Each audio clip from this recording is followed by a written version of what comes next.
আর মাত্র কয়েকদিন পর সনাতন ধর্ম অবলম্বীদের সবচেয়ে বড় ধর্মীয় উৎসব শারদীয় দুর্গাপূজা। কুষ্টিয়ায় দেবী দুর্গাকে বরণ করতে মন্দিরে মন্দিরে চলছে শেষ সময়ের প্রস্তুতি। মাটির কাজ শেষ করে এখন চলছে সাজসজ্জার কাজ। প্রতিটি প্রতিমাকে রং তুলির নিপুণ আঁচড়ে রাঙাতে ব্যস্ত সময় পার করছে প্রতিমা শিল্পীরা। দেবী দুর্গার সাথে সাজিয়ে তোলা হচ্ছে কার্তিক, গণেশ, লক্ষ্মী আর সরস্বতী দেবীকেও।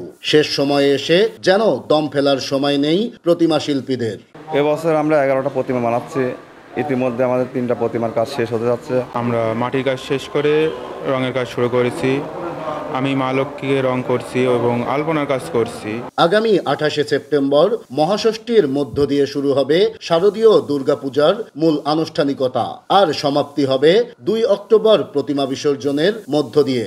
সনাতন ধর্মাবলম্বীদের মতে এবছর দেবীর আগমনী শুভ হলেও বিদায়ে অশুভ বার্তা বহন করছে। তাই দেবীর তুষ্টি অর্জনে অধীর অপেক্ষায় সনাতন ধর্মাবলম্বীরা। 28 তারিখ থেকে আনুষ্ঠানিকভাবে শুরু হবে এবং 2 তারিখে নিরঞ্জন বা বিসর্জন।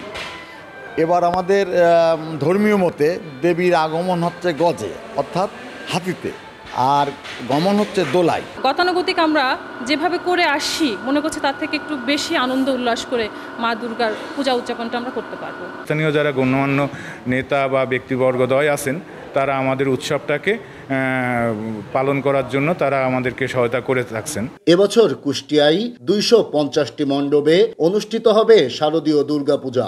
আইন শৃঙ্খলা পরিস্থিতি নিয়ে সন্তুষ্ট আয়োজকরা।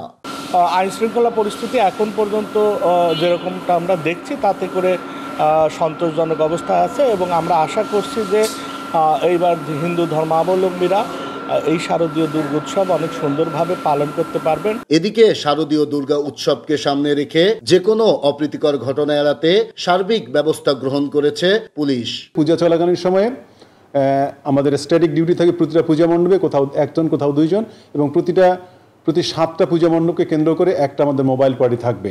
আমাদের ডিবি পুলিশ রেগুলার ডিউটি করবে এবং ডিএসপি গোয়েন্দা কার্যক্রম পরিচালনা করবে। প্রত্যেক বছরের ন্যায় এবারও জাতি, ধর্ম, বর্ণ নির্বিশেষে সকলের সহযোগিতায় উৎসব মুখর হবে দুর্গা উৎসব, এমনটাই প্রত্যাশা সনাতন ধর্মাবলম্বীদের।